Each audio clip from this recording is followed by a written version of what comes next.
Alors, bonjour tout le monde. Avant de commencer mon message, je voulais juste vous faire une petite explication un peu. J'ai commencé à prendre un cours à Sembec à l'automne passé. Et eux, quand je les ai contactés, ils m'ont dit joins-toi à la cohorte de Québec. Parce que Québec, c'est moins loin. Puis ils font à peu près 5 cours c'est 5 journées.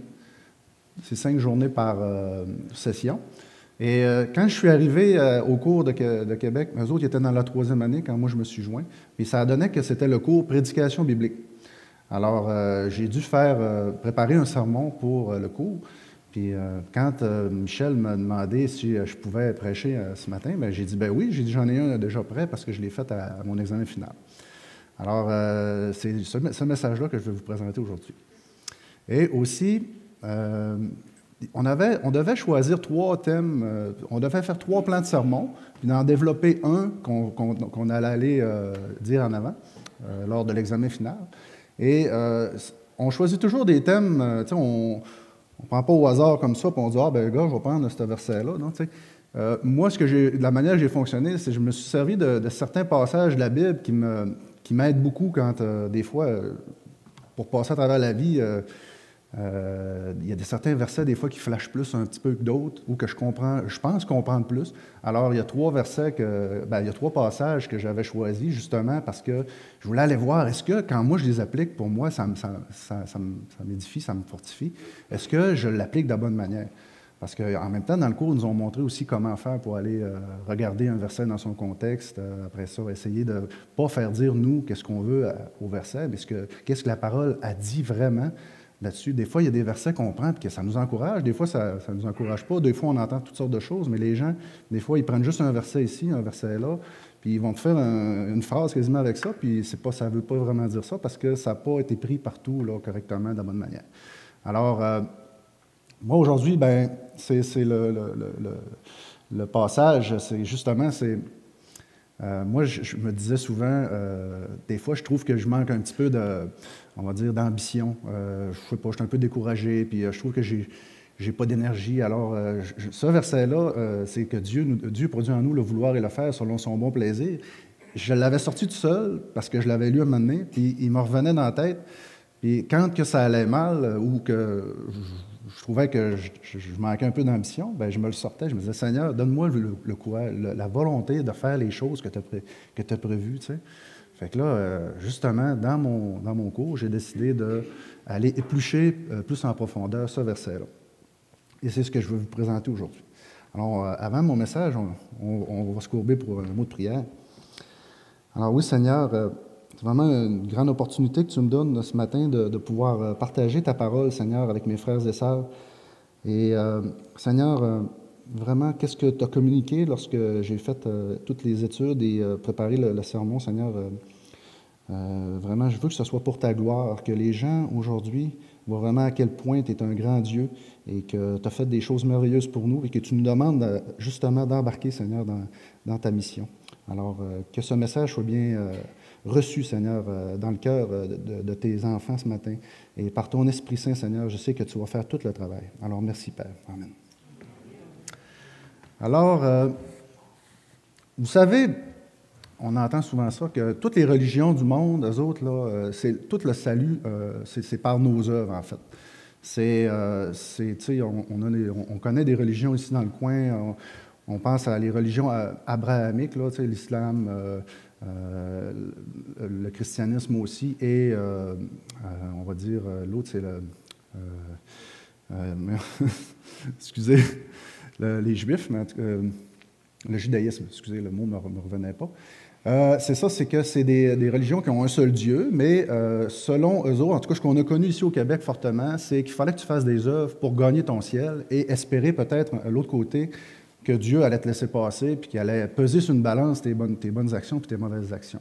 Alors, c'est un lourd fardeau à porter qui dépend seulement de nous-mêmes. Puis Dieu, si tu as bien fait les choses, si tu as suivi ses règles, tu devrais avoir des bonnes chances de passer. Mais si tu as fait des mauvais coups, tu es pas mal perdu. Alors, ça pèse lourd sur les épaules. Mais il n'y a pas juste les religions abrahamiques, il y a les religions aussi plus orientales, le bouddhisme, l'hindouisme, toutes ces religions-là. Eux autres, c'est plus, dépendamment de comment tu vas vivre ta vie ici, ça va avoir un impact sur ta prochaine vie, lors de ta prochaine incarnation. Puis quand un jour, là, tu seras revenu assez souvent, là, peut-être que tu vas pouvoir accéder au ciel. Fait que c'est une boucle là, qui tourne, qui tourne, qui tourne, qui tourne. Puis c'est toujours sur nos propres œuvres. On peut se dire, moi je suis correct, moi je suis athée, j'ai pas de problème avec ça. Non, je pense que ça fait partie de la même chose aussi. Si tu es athée, ça veut dire que tu ne crois pas qu'il y a de Dieu, tu ne crois pas qu'il y a quelqu'un qui peut t'aider ici-bas à passer au travers de toutes tes épreuves. Donc, tout repose ici-bas sur tes propres forces à toi. Alors, si jamais tu pars de travers un petit peu, organise-toi parce qu'il y a juste toi sur qui tu peux compter de toute manière. On voit qu'on est dans une boucle où est-ce que c'est toujours, tout repose sur nos épaules. Et ça devient quand même fatigant et décourageant. Mais heureusement, c'est pas... on vient de parler des religions, mais nous, en tant que chrétiens qui croient à la Bible, qui croient au Seigneur, qui croient à l'Évangile, eh bien, on a compris que... on a compris. Le Seigneur nous a vraiment mis à cœur, en tout cas, nous l'a montré, qu'on n'a pas besoin de rien faire. Puis même à ça, il ne demande pas qu'on fasse quelque chose de spécifique pour gagner notre ciel. C'est le contraire. C'est lui qui est descendu, qui est venu sur la terre mener une vie parfaite à notre place. Et lorsqu'il est mort à la croix, il a porté nos propres péchés à nous. Alors, ce n'est pas une question de « t'en as-tu fait beaucoup, t'en as-tu pas fait beaucoup ». Il est capable de toutes les prendre. Son sacrifice est suffisant. On n'a pas besoin d'en rajouter. Alors ça, c'est vraiment le merveilleux message de l'Évangile qui vient vraiment nous libérer. Et si on croit à son sacrifice, si on croit qu'il est ressuscité des morts et qu'il peut même nous pardonner nos propres péchés, on a la conviction, on a la garantie qu'on va avoir la vie éternelle. C'est notre ticket pour le ciel. Gagner notre ciel, ce n'est pas par nos œuvres, c'est parce que Jésus a fait. Alors, c'est vraiment merveilleux de savoir ça. Et ça, c'est l'Évangile. Je pense que vous l'avez déjà tous entendu. Mais moi, quand ça fait quelques années que je suis venu au Seigneur, il y a toujours des versets, je ne sais pas si vous voyez la lumière qui descend sur la parole, il y a toujours des versets, certains versets, comme j'en ai parlé un peu tantôt, qui sortent un peu plus de... Ils viennent nous toucher plus. Puis moi, le verset qui m'a le plus touché, c'est celui-là. « Venez à moi, vous tous qui êtes fatigués et chargés, et je vous donnerai du repos. » Moi, j'étais en anxiété, arrêté pour maladie. Et quand j'ai vu ce verset-là, c'est pas Jean 3,16, il y en a beaucoup que c'est ça, il y en a beaucoup que c'est d'autres versets, peu importe. Moi, ça a été ce verset-là qui m'a amené vraiment à dire « J'ai besoin de Jésus, j'ai besoin d'aller à lui parce que je suis fatigué et j'ai besoin de repos. » Et c'est peut-être pas pour rien que certains versets, des fois, ils brillent comme ça, comme d'autres, parce que la parole, elle nous dit aussi que Jésus, il était appelé la lumière, et la lumière, lui, dans les ténèbres, et les ténèbres ne l'ont point reçu. La lumière était la véritable lumière qui, en venant dans le monde, éclaire tout homme. Et j'avais vraiment besoin d'être éclairé, j'étais vraiment dans les ténèbres. Mais à tous ceux qui l'ont reçu, à ceux qui croient en son nom, elle a donné le pouvoir de devenir enfants de Dieu. De quelqu'un qui ne connaissait pas l'Évangile, en peu de temps, je suis devenu un enfant de Dieu. Wow! Il n'y a aucune religion qui peut te donner ça. Toutes les religions, c'est basé sur toute ta vie. Mais là, moi, en un instant, je suis devenu je n'étais pas enfant de Dieu, tout d'un coup, je suis enfant de Dieu. Et là, je ne sais pas si vous vous souvenez, vous, quand ça vous est arrivé, si ça vous est arrivé. Mais là, après ça, tu te dis, « Wow! Hey, j'ai mon ticket pour le ciel. » Tu sais, la journée où ça arrive, là. Là, tu te dis, « Hey, c'est-tu le fun? » Puis là, tu te dis, hey, « Viens me chercher. Viens me chercher tout de suite. Là. J'ai hâte d'aller au ciel. On entend parler, on a hâte d'y aller. » Mais ça devrait être la même chose pour vous. C'est pas arrivé. Il n'est pas venu nous chercher tout de suite. Alors là, tu te dis, comment ça se fait? Tu sais, on se pose des questions, puis là, on comprend qu'à force de lire la parole, que Dieu a prévu des œuvres afin que nous les pratiquions. Là, t'as peu, là. On vient de dire que les œuvres, c'est pour les religions, c'est pas pour nous autres. Non, OK? Il y a encore des œuvres, mais ce n'est pas des œuvres pour gagner notre ciel. Alors, c'est un peu ça qu'on va regarder aujourd'hui. Puis, justement, la suite du verset de Matthieu 11:28, ça dit « Prenez mon joug sur vous et recevez mes instructions, car je suis doux et humble de cœur, et vous trouverez le repos pour vos âmes, car mon joug est doux et mon fardeau léger. » OK? Il n'a pas dit « vous n'aurez plus de fardeau du tout ». Il y a encore un fardeau. Mais pour pas qu'il soit lourd, on a besoin d'avoir vraiment, d'être proche du Seigneur, d'avoir son aide et de recevoir ses instructions. Si on essaie d'y aller tout seul selon notre manière à nous, ben malheureusement, on ne se rendra peut-être pas loin. Alors, moi, la question que j'aimerais qu'on se pose ensemble en regardant le passage que j'ai choisi ce matin, c'est pourquoi qu'on doit chercher à ce que Dieu nous donne la volonté et la capacité de faire les choses qu'il a préparées pour nous. Puis le passage que j'ai choisi, c'est dans un livre, un épître que Paul a écrit pendant qu'il était en prison. C'est une église qui lui a envoyé un don, puis, parce que pour subvenir à ses besoins, quand il était en prison, il y avait quand même des besoins, puis il a envoyé un don. C'est une église exemplaire même. Et des fois, dans la parole, on voit qu'il y a des églises à qui il a envoyé des épîtres. C'était pour corriger des choses qui allaient vraiment pas bien. Mais dans le cas de l'épître qu'on va regarder tantôt, c'est pas parce que ça allait pas bien. Il voulait les remercier et donner des nouvelles en même temps de sa situation, puis les exhorter aussi dans leur vie chrétienne. Alors, on va tourner ensemble dans Philippiens 2, les versets 12 à 18. Votre salut avec crainte et tremblement, non seulement comme en ma présence, mais bien plus encore maintenant que je suis absent. Car c'est Dieu qui produit en vous le vouloir et le faire selon son bon plaisir. Faites toutes choses sans murmure ni hésitation, afin que vous soyez irréprochables et purs, des enfants de Dieu irréprochables, au milieu d'une génération perverse et corrompue, parmi laquelle vous brillez comme des flambeaux dans le monde, portant la parole de vie, et je pourrai me glorifier au jour de Christ, de n'avoir pas couru en vain, ni travaillé en vain. Et même si je sers de libation pour le sacrifice et pour le service de votre foi, je m'en réjouis et je me réjouis avec vous tous. Vous aussi, réjouissez-vous de même et réjouissez-vous avec moi. Alors, on va regarder un petit peu comment est-ce que ce passage peut répondre à notre question de pourquoi il faut chercher à connaître la volonté de Dieu pour qu'on puisse faire ses œuvres. Alors, si on regarde tout de suite au début du verset 12, au début du passage, le verset 12, il dit « Ainsi, mes bien-aimés, comme vous avez toujours obéi. » Alors, on voit tout de suite que le mot « obéir », il prend de l'importance ici parce que Paul, il dit que parce que vous avez obéi, il va suivre le reste. Mais obéissance, je vais le définir selon le Larousse, parce que je vais revenir quand même assez souvent dans le message dessus. L'obéissance, c'est l'action de se soumettre à une personne autre, okay, selon le Larousse, se soumettre à la volonté d'un autre. Alors ici, ben, c'est sûr qu'on parle de l'obéissance à Dieu. Alors, on pourrait se dire, ouais, mais tu sais, obéir, c'est pas vraiment un mot très positif, c'est un mot...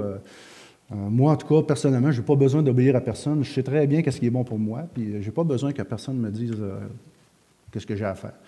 Bien, en tout cas, je ne sais pas si vous êtes comme moi, mais moi, personnellement, même si je viens à l'Église à toutes les semaines, que je lis ma Bible régulièrement, que je fais de l'évangélisation, que j'ai un bon travail, que j'ai 2 enfants, 2 chiens puis un chat, je ne voudrais pas qu'une seule personne ici passe une journée dans ma tête. Parce que je ne voudrais pas être à nu devant personne ici, parce que vous verriez que peut-être que ça paraît bien, là, mais c'est pas. Même si je suis chrétien, même si je suis sauvé, il y a des mauvaises idées qui viennent dans ma tête, puis en tout cas. Justement, là-dessus, l'apôtre Paul, dans un autre épître, l'épître aux Romains, il dit il y a comme une dualité à un moment donné qui parle entre l'esprit et la chair. Il dit j'aimerais donc faire les choses que je sais qui sont bonnes, mais je ne suis pas capable de les faire. Ou je ne voudrais pas faire les choses que je sais qui sont mal, mais je les fais pareil. Alors, il y a une dualité, puis à un moment donné, dans Romains 7, il va nous dire « Misérable que je suis, qui me délivrera de ce corps de mort? » Tu sais, on parle de Paul, ce n'est pas Steve Munger, là, il a 43 ans et qui fait son première prédication le matin. Paul, là, il a évangélisé toutes les nations. Dans ce temps-là, les nations, c'était toute la Méditerranée.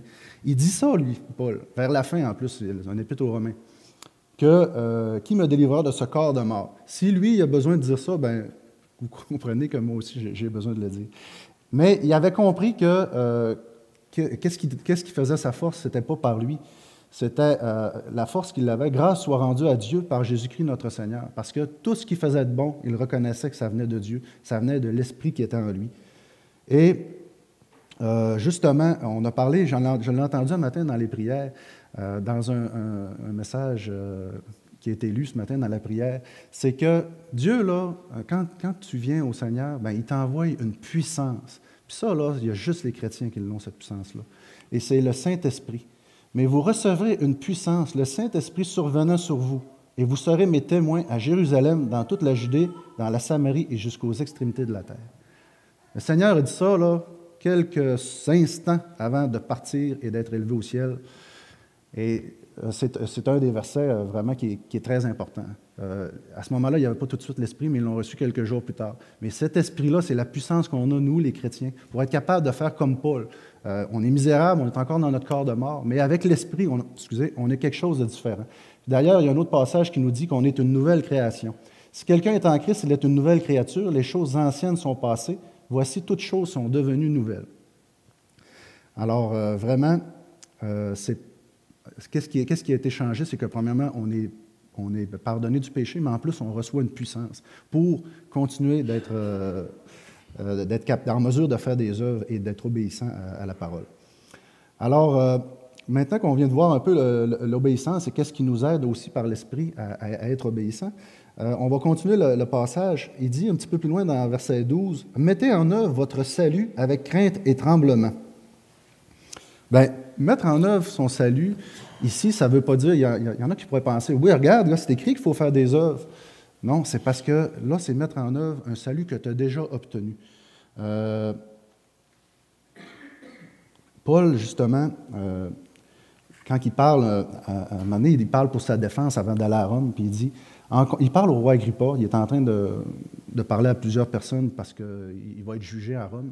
Puis là, il est en prison, puis il dit au roi Agrippa, « En conséquence, roi Agrippa, je n'ai point résisté à la vision céleste, à ceux de Damas d'abord, puis à Jérusalem, dans toute la Judée, et chez les païens, j'ai prêché la repentance et la conversion à Dieu avec des pratiques d'œuvres dignes de la repentance. » Okay? Ce n'est pas des œuvres pour être sauvé, c'est des œuvres dignes de la repentance. Je vais vous donner un exemple.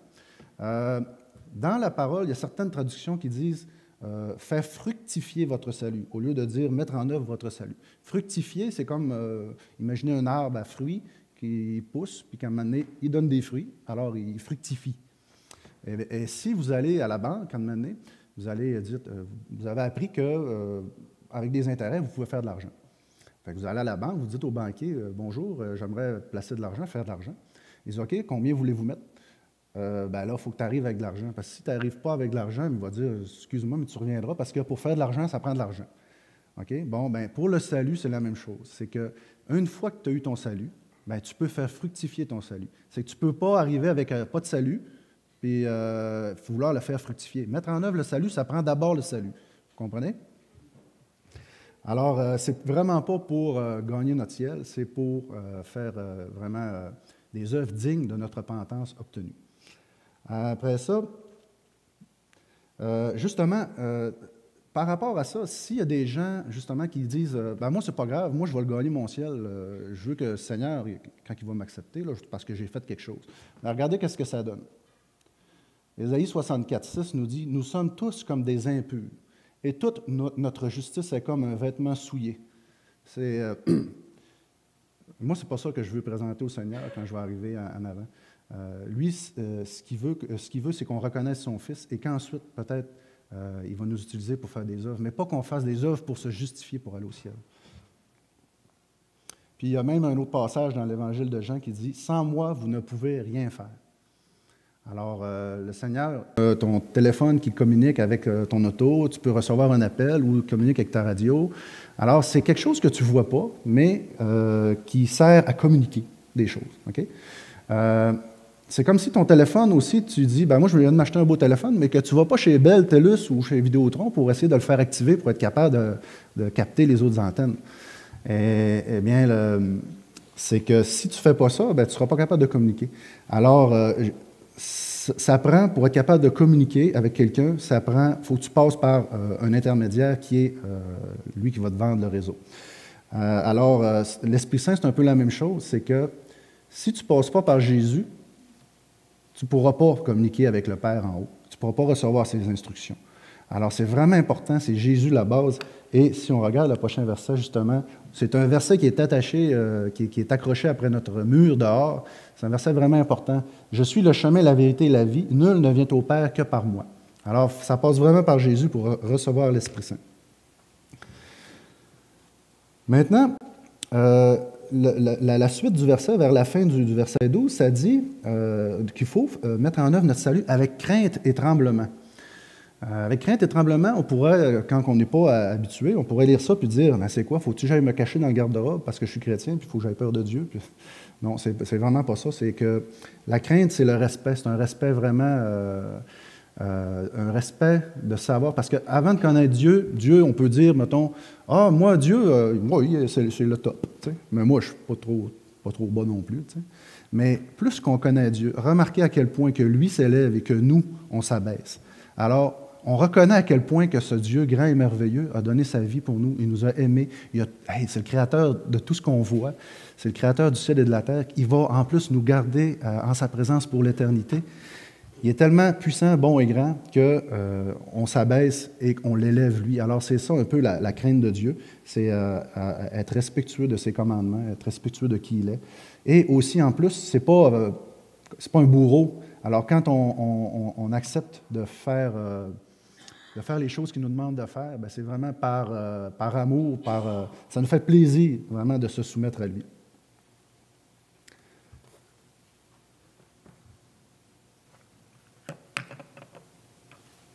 Puis aussi, un petit peu comme l'Esprit Saint, j'en ai parlé un petit peu, c'est comme une ligne un peu de communication. Hein.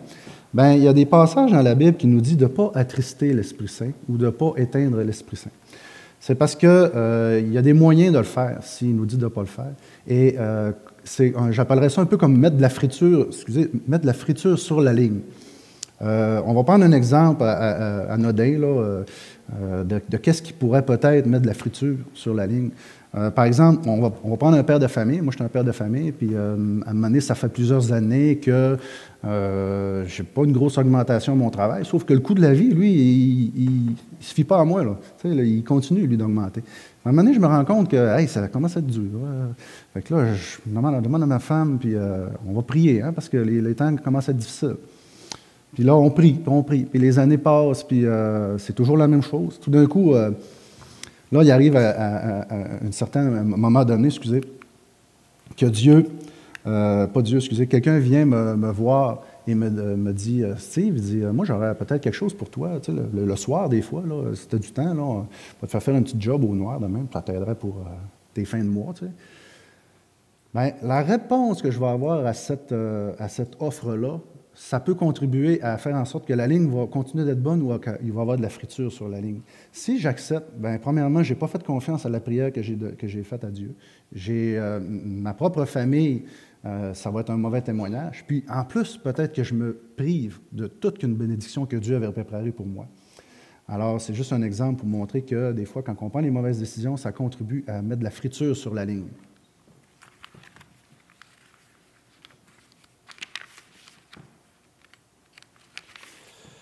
Ensuite, on vient de voir que vraiment l'obéissance et mettre en œuvre son salut, c'est important parce que le prochain passage, quand on regarde, car c'est Dieu qui produit en vous le vouloir et le faire selon son bon plaisir.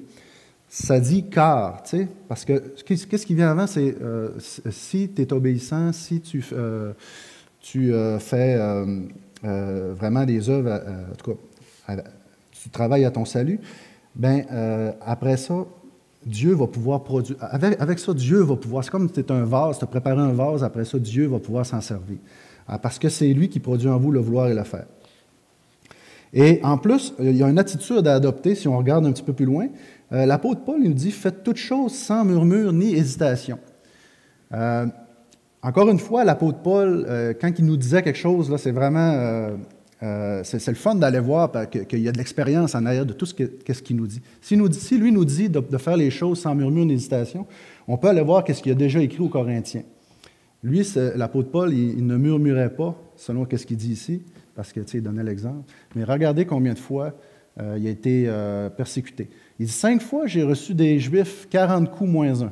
3 fois, j'ai été battu de verge. 1 fois, j'ai été lapidé. 3 fois, j'ai fait naufrage. J'ai passé un jour et une nuit dans l'abîme, fréquemment en voyage, j'ai été en péril sur les fleuves, en péril de la part des brigands, en péril de la part de ceux de ma nation, en péril de la part des païens, en péril dans les villes, en péril dans les déserts, en péril sur la mer, en péril parmi les faux frères. Je pense qu'il y en a eu beaucoup, hein? J'ai été dans le travail et dans la peine, exposé à de nombreuses veilles, à la faim, à la soif, à des jeûnes multipliés, au froid, à la nudité, et sans parler de d'autres choses, je suis assiégé chaque jour par les soucis que me donnent toutes les Églises. Alors, la personne qui nous dit de ne pas murmurer, de faire toutes choses sans murmure ni hésitation, sait de quoi elle parle.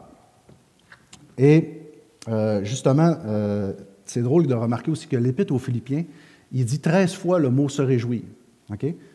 Souvenez-vous de Philippiens 4.4, il dit « Réjouissez-vous toujours dans le Seigneur ». Je le répète, réjouissez-vous. Quand vous travaillez pour le Seigneur, là, lui, il s'en sert. Vous ne voyez peut-être pas toujours ce qu'il fait, mais l'apôtre Paul, il sait, lui, il dit « Réjouissez-vous toujours ». Et c'est drôle, au début de Philippiens, dans versets 1, 12 à 14, justement, Paul, il donne des nouvelles un peu de sa situation. Il dit aux Philippiens, il dit « Je veux que vous sachiez, frères, que ce qui m'est arrivé a plutôt contribué au progrès de l'Évangile. En effet, dans tout le prétoire et partout ailleurs, nul n'ignore que c'est pour Christ que je suis dans les liens. Et la plupart des frères dans le Seigneur, encouragés par mes liens, ont plus d'assurance pour annoncer sans crainte la parole. Lui, au lieu de se plaindre, de dire hey, je suis emprisonné, puis là, je pense que je vais arrêter de parler du Seigneur, ça me met toujours dans le beau drap. Au contraire, il sait que quand il parle du Seigneur, c'est pas pour faire le mal, premièrement. Il est emprisonné pour quelque chose de bien qu'il a fait. Il est mis en prison, il continue de parler, ça l'encourage d'autres personnes à continuer de parler. Alors, vous voyez que lui, c'est un gars d'expérience. Il sait exactement que le Seigneur, il va se servir de toutes les situations. Réjouissez-vous dans le Seigneur. Si vous travaillez pour le Seigneur, continuez de vous réjouir. C'est sûr que si vous faites des choses croches, bien, c'est écrit à quelque part dans la parole que c'est normal que vous soyez, que vous receviez le salaire des choses croches que vous avez faites. Mais quand vous faites quelque chose de bien et que vous êtes puni pour ça, bien, réjouissez-vous ça. Et aussi, à la fin du passage qu'on est en train d'étudier, au verset 17 et 18, ça va dans le même sens. Il dit « Et même si je sers de libation pour le sacrifice et pour le service de votre foi, je m'en réjouis et je me réjouis avec vous tous. Vous aussi, réjouissez-vous de même et réjouissez-vous avec moi. » Alors ici, justement, parce qu'il est en prison, puis il continue de subir des outrages, mais ce n'est pas grave, il s'en réjouit. Et il nous dit à nous aussi de nous réjouir avec lui, comme il dit aux Philippiens. Alors, on vient de voir que c'est important d'avoir un bon témoignage, d'être obéissant à la parole, parce que c'est important en plus quand on travaille dans notre vie, peu importe ce qu'on fait, là, tout est relié au Seigneur, en fait, parce qu'on est un témoignage de lui. C'est important de faire les choses sans murmure ni hésitation. Et maintenant, on va voir pourquoi la parole elle nous dit de laisser Dieu susciter en nous le vouloir et le faire. C'est là que c'est vraiment écrit. Au verset 15, ça dit « Afin que vous soyez irréprochables et purs, des enfants de Dieu irréprochables au milieu d'une génération perverse et corrompue, parmi laquelle vous brillez comme des flambeaux dans le monde, portant la parole de vie. » En fait, si on regarde les statistiques juste au Québec, par exemple, est-ce qu'il y en a qui savent combien qu'on est de chrétiens au Québec? À peu près en statistiques.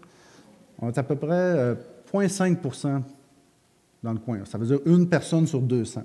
Et une personne sur 200, puis combien est-ce qu'il y a d'enfants de Dieu au Québec? C'est la même chose. C'est nous, les enfants de Dieu. C'est nous à qui Dieu a donné l'outil puissant de l'Esprit Saint. Et il ne faut pas s'attendre à ce que ce soit nos politiciens ou d'autres religions qui vont aller annoncer le message que nous, on a à annoncer. Et les gens, soyez convaincus que quand vous dites que vous êtes chrétien, c'est vous qui regardent. Et ils ont les yeux rivés sur vous. Et à la moindre petite erreur, c'est certain qu'ils vont vous dire « Oh, attends un peu. » Alors, tu sais, notre témoignage est vraiment important. Et c'est justement, quand on regarde Jean 3,6, « Ce qui est né de la chair est chair, ce qui est né de l'esprit est esprit. » On est vraiment les personnes dans lesquelles Dieu a mis son Esprit Saint. Tout le monde est né de la chair, mais nous, on vient quasiment d'une autre planète. Là.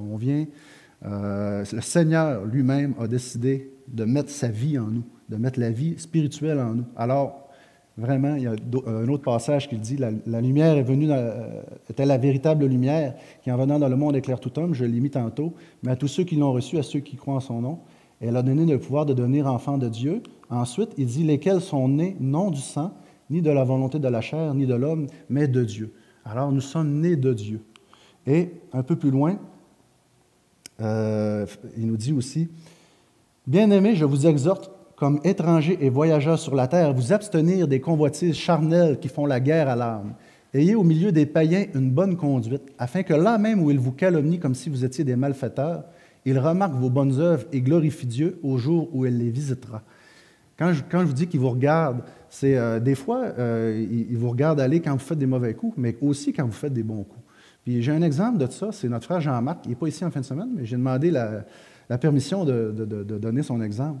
C'est que lui, quand il est venu au Seigneur, il travaillait, c'était dans le début des années 80, il travaillait chez Woolco. Et chez Woolco, il y avait un assistant gérant avec qui il travaillait, qui se faisait harceler par les autres assistants gérants, à un tel point qu'il était rendu que c'est lui qui allait porter les boîtes dans le compresseur dehors. Il faisait faire juste passer le balai quasiment, mais s'il était assistant gérant, mais il faisait un peu... on va dire, il le maltraitait un peu dans ce sens-là.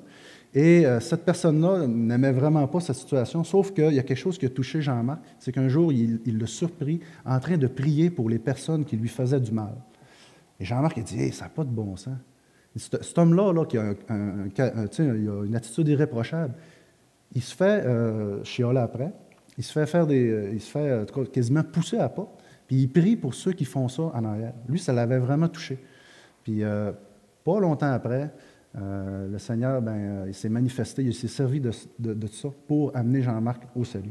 Alors, c'est vraiment juste pour vous dire que des fois, c'est pas obligé de parler nécessairement à quelqu'un, puis que tout de suite, ça fait de l'effet, puis qu'il est intéressé d'avoir l'Évangile. Des fois, vraiment, juste par notre témoignage, là, les gens nous regardent, les gens remarquent. Puis c'est pas pour rien, la parole, elle dit, on est des lumières dans les ténèbres. Alors, il y a une petite lueur quelque part, qu'elle soit une petite lueur ou une grande lueur, les gens voient quand même, parce que peu importe l'intensité dans les ténèbres, quand il y a une lueur, on la voit. Aussi, au verset 16, c'est écrit « Portant la parole de vie ». Vous savez, comme moi, que quand les gens savent qu'on est chrétien, ils savent qu'on lit la Bible. Et des fois, ça peut arriver qu'on leur amène un petit verset comme ça, ici et là. Et la puissance des versets qu'on peut leur amener est vraiment importante parce que ce qui est écrit ici, c'est vraiment quelque chose de puissant. La foi vient de ce qu'on entend et ce qu'on entend vient de la parole de Christ. Si on est des mauvaises personnes qui amènent la parole, on dirait que ça se mélange mal. Tandis que si on a toujours un bon témoignage, mais que quand on amène un verset à mener, la personne elle va dire ouais, c'est vrai qu'il est un peu comme ci, comme ça, cette personne-là, mais quand elle amène un verset, là, il y a un bon jugement, puis je peux remarquer que sa vie, quand même, là, il y a une vie rangée, il y a une vie. Il a l'air on va dire, on dit des fois les bottines suivent les babines. Qu'est-ce qu'il dit? C'est vraiment ce qu'il fait. Alors, c'est quelque chose qui est vraiment important d'avoir un bon témoignage dans le monde. Parce que les gens nous remarquent. Puis moi, justement, avant de venir au Seigneur, la semaine avant, je m'en souviens très bien. Je suis allé dîner au restaurant avec une collègue de travail avec qui je parlais souvent de spiritualité, parce que je m'étais intéressé à la spiritualité avant de venir au Seigneur. Puis elle m'avait dit, j'avais confié que j'avais regardé l'Évangile, que j'étais intéressé par l'Évangile et que j'allais bientôt me convertir. Elle m'a dit, voyons, Steve, tu n'as pas besoin de ça. Moi, j'en connais un chrétien là, dans mon coin, puis il n'est pas mieux que les autres, puis tu es bien correct comme tu es. Bon, c'était-tu vrai ou c'est pas vrai? Tu sais, des fois, les gens ont des mauvaises opinions de nous. Mais qu'est-ce qu'elle me dit là, cette journée-là? Si je l'avais, ça l'a travaillé, je peux vous le dire. Je me disais, ouais, c'est-tu vrai? Tu sais, l'ennemi, là, il tourne autour de nous autres, puis il ne veut pas qu'on aille à la vérité. Mais cette fois-là, je m'en souviens que j'ai eu un combat à cause de ça. Et heureusement, je ne me suis pas arrêté à ça. J'ai vraiment continué de faire confiance à la parole. Et, par la suite, j'ai accepté le Seigneur.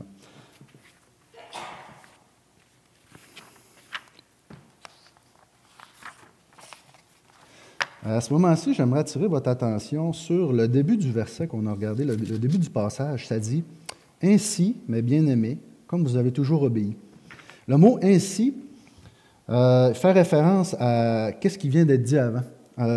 Comme on vient de dire, en fait, je pourrais le traduire comme ça, ainsi, tel que dit précédemment.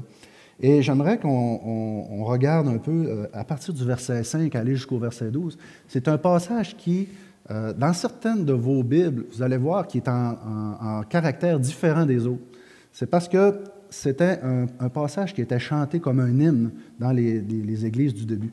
Et c'est un exemple. Justement, on vient de parler de pourquoi avoir à chercher à faire la volonté de Dieu. Pourquoi chercher à ce qu'il nous donne le vouloir et le faire selon son bon plaisir à lui? C'est pour être des témoins dans ce monde, mais regardez l'exemple qu'il nous donne juste avant. On va regarder dans le verset 5, il dit « Ayez en vous les sentiments qui étaient en Jésus-Christ. » Existant en forme de Dieu, il n'a point regardé son égalité avec Dieu comme une proie à arracher, mais il s'est dépouillé lui-même en prenant une forme de serviteur. En devenant semblable aux hommes, il apparut comme un vrai homme. Il s'est humilié lui-même, se rendant obéissant jusqu'à la mort, même jusqu'à la mort de la croix. C'est pourquoi aussi Dieu l'a souverainement élevé et lui a donné le nom qui est au-dessus de tout nom, afin qu'au nom de Jésus, tout genou fléchisse dans les cieux et sur la terre et sous la terre, et que toute langue confesse que Jésus-Christ est Seigneur à la gloire de Dieu le Père. Alors, vous voyez, le passage qui suit, c'est lui qu'on vient d'étudier. C'est suivant qu'est-ce qui venait d'être dit là, que l'exemple suprême, c'est vraiment Jésus qui s'est humilié jusqu'à la mort à la croix.